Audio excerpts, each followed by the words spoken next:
Thank you very much. So thank you everyone for joining. Thank you, Eric, obviously, for letting us steal the stage for 30 minutes. So yeah, we're going to be talking about delivering markerless motion capture at scale. At Move.ai, obviously, as you all well know, we do markerless motion capture, but scale means different things to different people, whether that is scale of volume, scale of production complexity, or scale of delivery. So what we want to use this sort of 30 minutes for is to tease out from all of you the sort of complexities and challenges around that in particular. I'm going to firstly speak to Vince and Chris from EA, and if you wouldn't mind just introducing yourselves when you all talk. But firstly, when you're looking at markerless motion capture, in a regular production environment, you've got a reasonable degree of constraints in the studio, right? However, if you want to take that beyond a studio environment, where do you find the challenges with that sort of setup, Chris? Can you hear me yet? So I'm Chris Battson. I manage the capture development team, and then there's also a capture production team of about 50 people. And we've got studios in Los Angeles and Vancouver and Orlando. And we typically produce about 3 million seconds of body data a year for the teams, which is one of the biggest scales I think we've got. And what we've seen in recent last couple of years is the game teams are asking for types of data that we've not been asked for before. And this is really around capturing outside in large scale, such as a whole soccer pitch, for example. You can guess which game that's for. And so we were looking around for different technologies that could provide this. And we came across Move.ai, and we've been working together now for the last 2 years to kind of develop these pipelines, develop this software. And we're very excited to be really at that point where we're about to bring this sort of thing into production now. So it's been a great journey with Move.ai. Thanks, Chris. And Addy, from a different level of scale, but I guess if we think about things like the live concerts, right?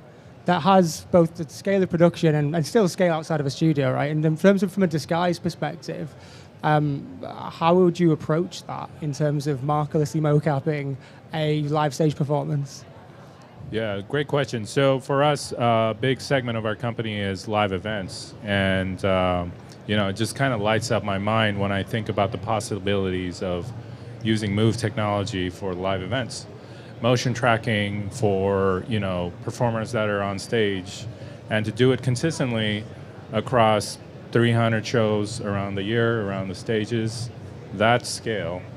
And the way we would do it is most likely with a consistent hardware setup as well as a consistent software setup. Yeah, for sure. And then in terms of quality obviously matters in that live environment as well as post environments. In terms of I guess I'll go for the real-time environment for yourself, and I'll flip to Vince in terms of sort of more post workflows. But in terms of the quality there, what do you require in terms of, for a real-time concert, for instance, what are the thresholds you need to meet in terms of quality to be able to drive that? And then what are the use cases you'd like to drive as well with it? Yeah, I think coming from a traditional mocap world, one thing that's really key is foot contact. So having the solve be completely grounded to the floor. I don't think fingers are necessary, but having a noiseless data. So one of the things with inertial data is it's super noisy. So eliminating that. And then lastly, the frame rate, right? So I think 30 FPS minimum. 60 would be great, just so it feels live and it feels like it's really happening on stage. That makes a lot of sense. And in terms of, obviously, Vince, your workflows, you want real-time previews, but in terms of when you're working with the game development teams, in terms of that quality threshold, what does that look like to you? Yeah, so for me, scale is really all about the quality output. So we've been doing motion capture for ages, and we really have a standard on the quality that we deliver to all the dev teams at EA. So there's always an expectation on what they're going to receive. So when it comes to markerless capture, now there's a whole set of different inputs, and we want to make sure how do we emulate that? So in terms of scaling and processing is, now we're doing, let's say if it's a markerless, if it's a one talent, right? And how do you get it to a certain quality so that everything that we deliver for let's say the animators and dev teams for their disciplines, so that they can really focus on their specialty. So And That makes a lot of sense. And in terms of Jamie, like in terms of scale, obviously means to NVIDIA many things. Yeah, probably very different things to everyone else here. I think in this space, like scaling starts with you guys, right? The software developers have to create in a way that allows the tool to scale to start with. And that's by building on container-based applications that can scale across Kubernetes architecture and be orchestrated across the whole world if they need to be, right? Then there's scaling in Stadium and being able to build a compute cluster with the high enough bandwidth and the right connectivity to enable things to be computed in real time with sub 5 frame latency. Which is a challenge in itself, right? Because I mean, some of the use cases you're looking at can be, for instance, streaming into a game engine, but you need to be able to get the acquisition of the data as quickly as possible, maintain the quality. But then in terms of like, I mean, you and I have been talking about this a little bit, but in terms of like delivery of that, in terms of the different markets, what does that mean to different people from your perspective? Well, I think that there is a growing need for high quality animation in many different delivery platforms, right? Yeah. And broadcasters are asking for this all the time. They're all being challenged by market trends. They're all being challenged by their audiences. So the ability to take something like I'm going to use the word soccer and kick myself later I can kick for you it because of where we are in the world. But to use a soccer match at scale and be able to deliver that into an engine that can then be driven to many different platforms is going to be the future of how many sports are consumed. And in order to do that, you need to be able to take that original content and repurpose it and deliver it at scale. And at the moment, there aren't the platforms to do it, right? Yeah. We're dreaming about a lot of these things, but there is content delivery networks around the world for broadcast that will not handle what we're talking about for 3D. They'll handle it in broadcast, as in they take a 3D image and put it in through an engine and it goes out to play, but being able to interact with that engine and have each individual person who's consuming it in a different way, like they're playing a game, won't scale today. That's quite interesting, and I'll get back to the football conundrum in a second, but Addy, like from a disguise perspective, obviously with your long-term strategy of being a gateway to the metaverse, whatever that means to whichever people, but like to Jamie's point there, that means distribution of content to a massive scale. Like, where are you seeing challenges with that, or like what's the thought process for disguise around that? Yeah, that's a great question. I think for distributing a physical performance into a digital world, so that backbone is sort of already built with gaming, right? So if you take something like Fortnite, Epic Online Services is fully built out, fully usable. So all you would have to do is ingest your mocap data or multiple mocap data input into that whole sort of cloud, and then that pushes it out to your participants. For you guys, you're sort of focusing on that delivery rather than the sort of whatever end happens at the user end, right? Yeah, I think the question mark here is sort of the interactivity. So yeah. if you have a user at home, and how does that user interact with the metaverse performance? Yeah, how do you sort of see that working? Just because this is a very current topic to some of the stuff we're talking about, as we're about to release a real-time system to be able to, help power live performances. And like, in terms of that interactivity, like, what are your thoughts on how that can work in as low latency as possible? That's a great question. I think creatively you can break up that gap and cover for that latency. So it's almost like, the early days of Nextel with a chirp, and then you transmit chirp, then receive. So it's never like a two-way, like a true two-way communication. So in the early days, that's how you would creatively solve for that. But then as technology catches up and that latency gets smaller, then you start to have a true sort of two-way conversation. Makes a lot of sense. And just to sort of double back a little second, because Jamie was talking around capturing football, soccer. Association football is where the name soccer came from. So we can live with it, but we don't like it. Basically, for us as a technology company, we've had to work a lot on the conundrum of how to... We started off rigging and cameras in a small area, and then we went to solve for stadium delivery. Now, the difference there is you're a lot further away. You are a lot less constrained sometimes in terms of the environmental variables. This is slightly just less a question for you just for now, but in terms of when you're looking at that in terms of quality of data, what do you, Chris and Vince, see in terms of, one, what the necessary sort of parameters are to attain the quality that you need? And two, like in terms of like how you've tried to solve this problem, what are the headaches you've come across? Because we've certainly come across headaches in terms of just looking at people moving really quickly, being really small in the image, right?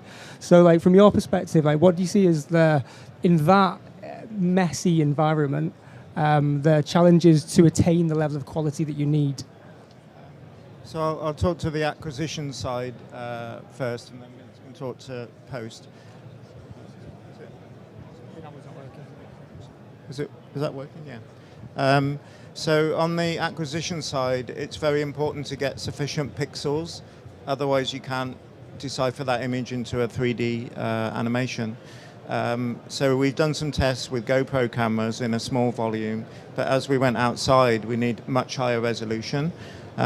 So actually, Nigel and his team, they did some research. They came across the Blackmagic Ursa Mini 12K cameras, which can go at 8K at 120 FPS.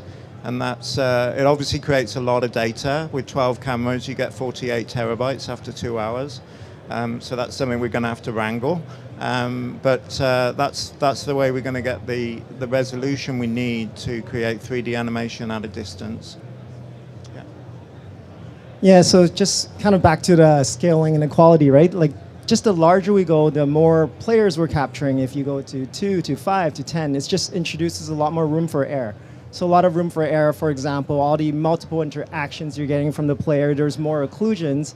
Is all the camera going to see all that, right? So like in processing, it's really, how do we feed all that data for the scale in processing and making sure that all that processing power can now really emulate the success it has with smaller post-processing, and now how do you get it to, they're smaller on the screen. Can you still get the same quality in the foot? Can you still get same quality as if there's a really, if I'm just using this as an example since we're talking about soccer there, but if they were to bump into each other, is the camera able to catch that? And so those are really the cases that we really need to catch and see if the machines that, is it still able to replicate the same success? And if not, then how do we feedback this and get that kind of same result? So it's just that iterative loop that we have to keep doing, and so that makes sense.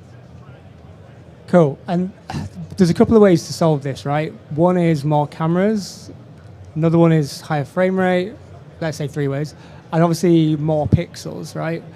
And I think some of the bottlenecks we sometimes run into, and this is where I'm coming to you, Jamie, is the higher in terms of pixels we go, obviously processing becomes challenging. Let's say if we're going up to things like 8K video, in terms of being able to run neural networks on up to 8K video of, let's say, up to 60 FPS eventually of, let's say, 12 to 16 cameras. One, what are the challenges there in terms of where we are today and where we're going? And two, like, how do you foresee that being approached by NVIDIA if you're not doing it already?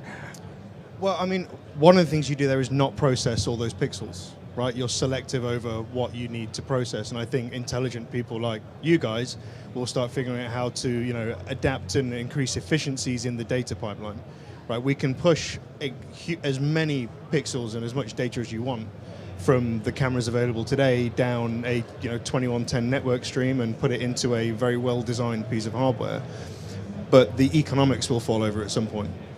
So we have to be more efficient with the data we're choosing to process at that point. And this has been done in many different industries already, right? There's lots of where like computer vision has needed to scale for a purpose, whether it's massive amounts of CCTV monitoring or autonomous vehicles and things like this, where we become more selective about the data that we pass into an AI engine. And we normally do that with another AI model that's further down the pipe, right at the camera end. And I think there's opportunities around things like that, not just in this space, but in anywhere that you're looking to scale the large amounts of data that you're getting from that camera end. That's an interesting point, and particularly on the cameras, right? Because Addy, I know the Disguise workflow does a lot of work there in terms of being able to either isolate regions of interest or understand the depth and things like that. In terms of if you were to start going up to higher resolutions to utilize for Markerless, let's say you put in like red monstros for witness cameras, right? You're getting those really good witness camera data, but obviously there's a lot of data coming off that, and given sort of you've been looking at Markerless for such a long time, what would you want to utilize from that feed to be able to power the Markerless use cases that you mentioned earlier? Yeah, I think one of the one of the big sort of secondary gains is depth fields.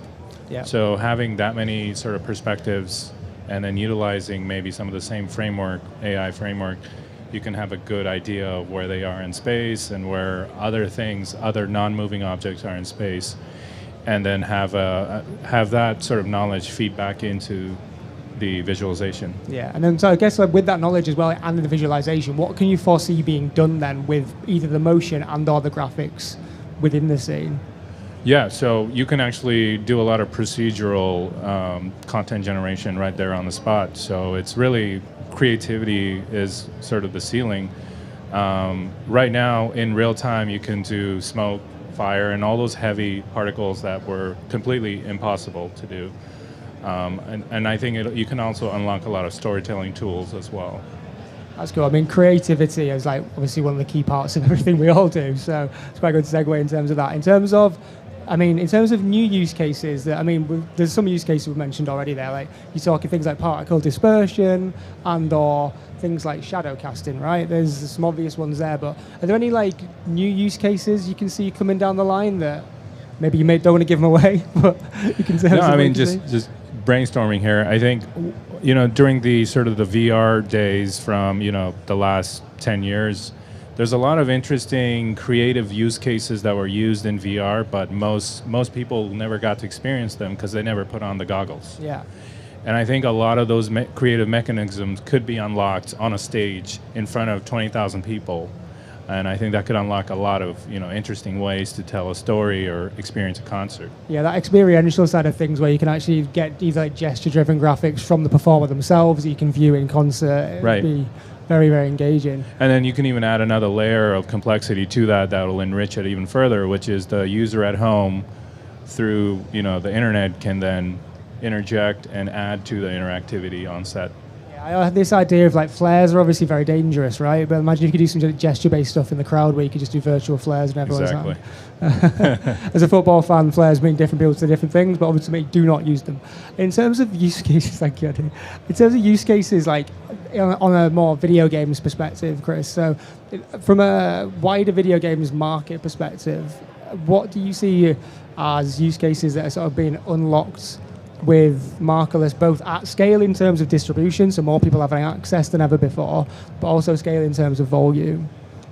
So I've talked a bit about the outside use cases for really large volumes, but at the other end of the scale, there's pre-visualization.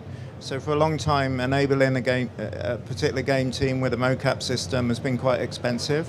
But potentially with the systems that Move.ai can work with, where you just get a few GoPro cameras and then you can create a really good 3D animation from it, we could have one of those systems with every game team. So when they came for the actual final shoot, they're fully prepared, they've got everything blocked out, and they're ready to roll with the optical acquisition. Yeah. And then in terms of that's a good point. In terms of we can get more cameras to more people, and actually we are doing our iPhone demo for anyone who wants to come over to the booth and have a look. That ultimately for us, and I think we mentioned this in our NVIDIA talk on Monday, but ultimately we see the barrier to motion capture being dropped in terms of using devices that people have in their hands every day to be able to do Markerless motion capture, both at scale in terms of content, but in terms of access and availability. I guess for Jamie, from your perspective, like, what do you see coming down the road in terms of that use case, in terms of what that means in terms of scale, but also, I mean, you and I have discussed at length the other night in terms of other use cases, right? Yeah, I think NVIDIA's always in an advantageous position that we deal in many different industries, and we're always trying to accelerate and find new ways to solve problems in lots of different areas. I think realistic motion, human motion, is really important in architecture when you're designing spaces and designing buildings. Using standard, basic animation that an artist has done to quickly do something to show someone walking up and down stairs will not be as accurate as using a properly, Markerless motion captured quickly piece of animation. I think in the area of autonomous vehicle training, we won't get to level 4 or 5 commonly available cars until we're able to train at scale with human accurate motion. because they need to understand and learn how to react to the way that humans move, and not just the way that, again, a normally, quickly animated or automated NPC is working in a virtual space. The other one is synthetic data for AI training, right? If we're training better computer vision models to understand what people look like and how they move, there's only so much video data in the world. And so if we can track and have 3D content that we can then use that data to train, we can then automate a lot of that data creation as well. So there's realms of possibility that by democratizing and making it cheaper and more accessible to create motion capture data, that people will be able to leverage that and work with people like yourselves to unlock these new ideas. Yeah, and it's an interesting that having to be able to leverage that for, I think, just tying into the use case we mentioned earlier about having people in a virtual concert. This is a big thing for me because I love music, but in terms of the way that NVIDIA would be set up to be able to allow, ultimately, I think to give this context, we see eventually people to be able to inject themselves into a Fortnite concert like this, right? So in terms of being able to do that, I mean, one, from your perspective, feasibility on that, how do you reckon that will pan out? And two, from a production perspective, how does that then add either complexities or even endless possibilities for additional content within that environment as well? So you can double up on that one if you want. Yeah.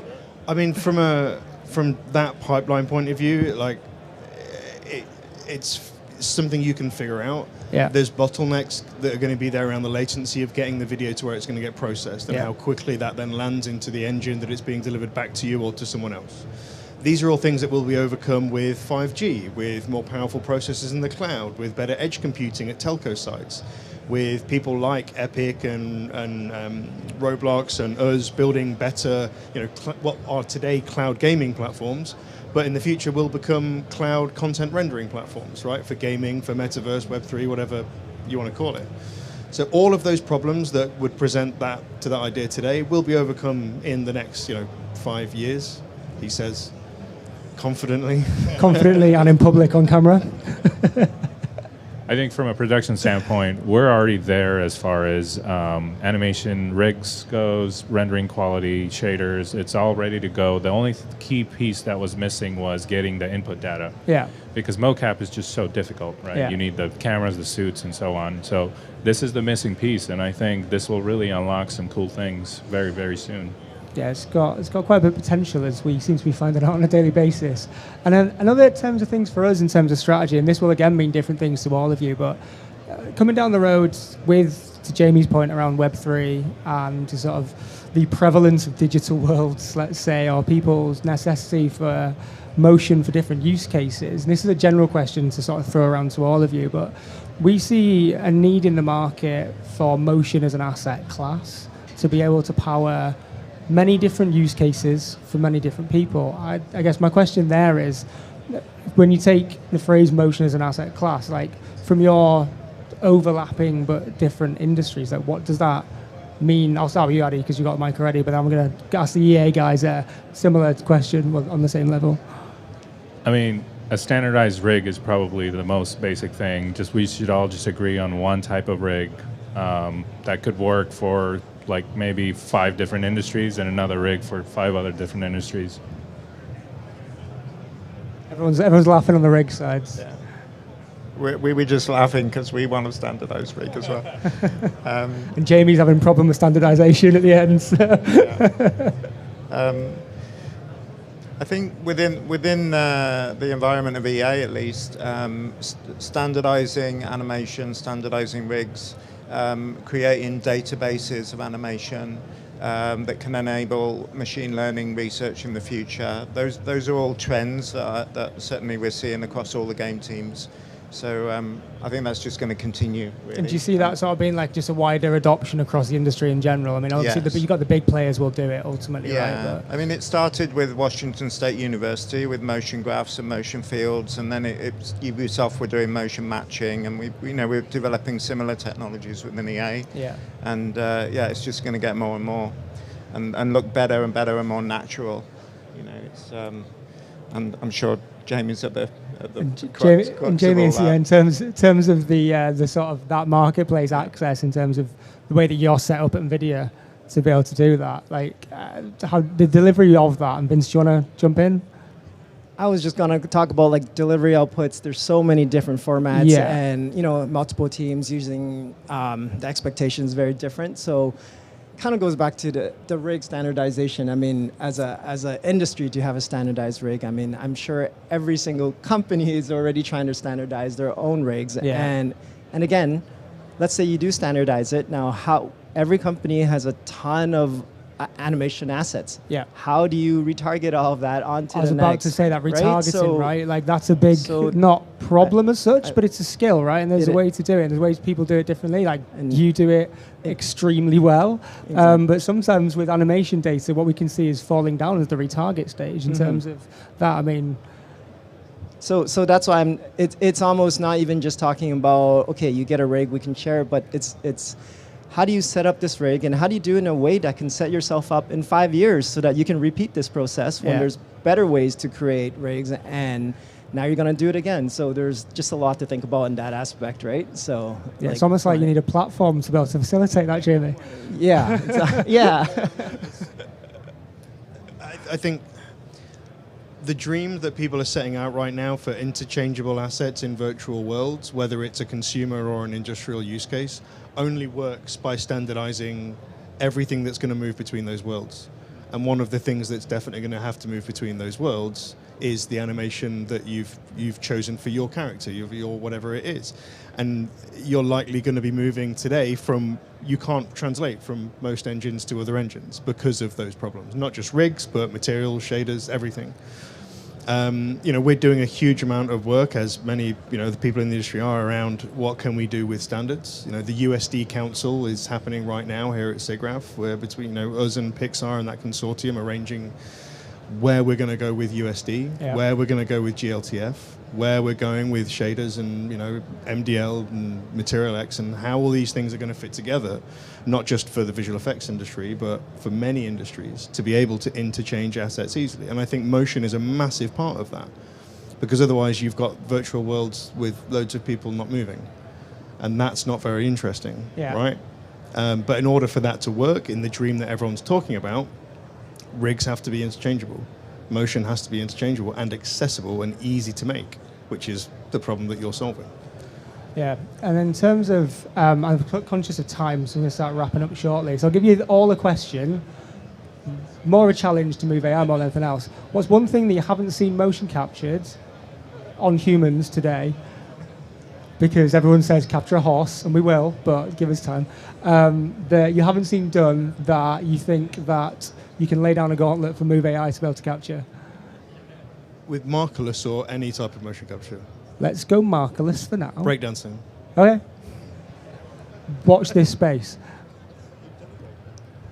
I think one of the most challenging things with mocap is occlusion, right? So anytime you have more than one person, like a hug, for example, we're always cleaning that up. So having that Come on, give me more than a hug. I want more. We can do hugging. that way, I can show you hugging on an iPhone. Just two people just wrestling, rolling down the floor. Yeah. So far we got breakdancing, wrestling. What else? How about a massive celebration where they're just going at it, hugging and everything, and maybe even dog piles. Dog piles, okay, right. Yeah. So it's really difficult. I understand, but it would like a crowd celebration. Exactly. Let's say like a goal. I'm going to say a goal in football because it's where I live in my head. Yeah. But so try and capture that. It's a really uncontrolled reaction where you don't know what they're going to do, right? So see, like down the line we're getting here, we're just getting more complex interpersonal motion as we go. So what are you going to throw at me?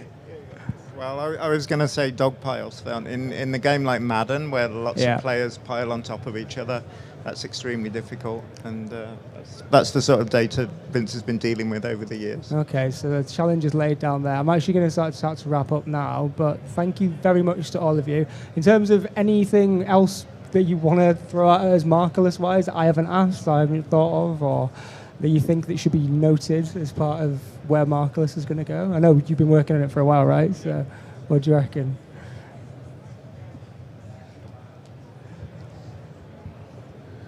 I mean, one of the interesting things we can do is take a lot of archival footage and then get motion data out of it. Poses its own challenges, archival footage. Like the reason for which is like when we know the intrinsics of the camera and the area in which we're tracking, then you've got those parameters within which to work. When you start to take archival footage, there's a few things to consider. One is motion blur. Two is pixel degradation, especially if it's come from like pre-HD. The other things are the size of the person in the image. We've done some work on historical footage before, and all of that presents a challenge for sure. I think it's a challenge that can be overcome, but there's pretty different ways to approach it, and there's just a lack of information there. Yeah, exactly. So you've got to then actually augment that with information, for sure. And I know that's something we've discussed in the past, hasn't it, in terms of what's possible out of historical as well. Cool. Thank you.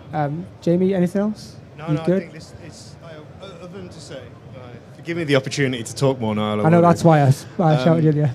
It's an incredibly exciting space for us in general. Right? It hits so many notes that NVIDIA is excited about. AI, machine learning, graphics processing, collaborations with industry partners that we work together with, and it's a scaling problem, right? And NVIDIA likes hard problems to solve and likes solving them together with partners. And when we start to nail some of these stadium scale solutions and you start seeing what that's going to deliver to the consumer industry, to Web 3.0, but also into industrial, it's going to be pretty revolutionary for a lot of these use cases we're talking about. So keep up the work. I've got my eye on Nikos, who was Nikos is here somewhere, so we'll make sure that he's grafting away. Hard. Yeah, brilliant. Nice one. You got one more?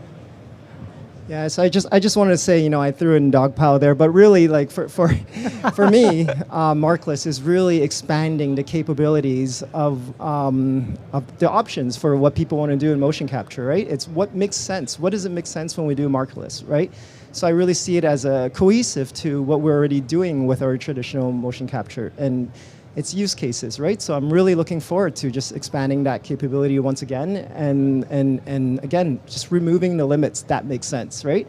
And of course, when you say throw down a gauntlet, threw that down, but of course, really looking forward to what you guys are going to do next. Yeah, there's a lot to be done. And I just add to it that prop tracking is something that we want to do more of. Yep. We've got a spherical ball working with Move.ai.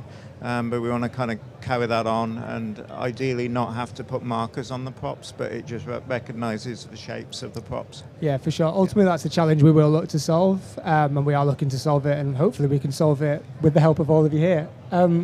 Jamie, Addy, Vince, Chris, thank you very much. Thanks for your time, really appreciate it. Thanks again to Eric for letting us on the stage, and thank you everyone for listening.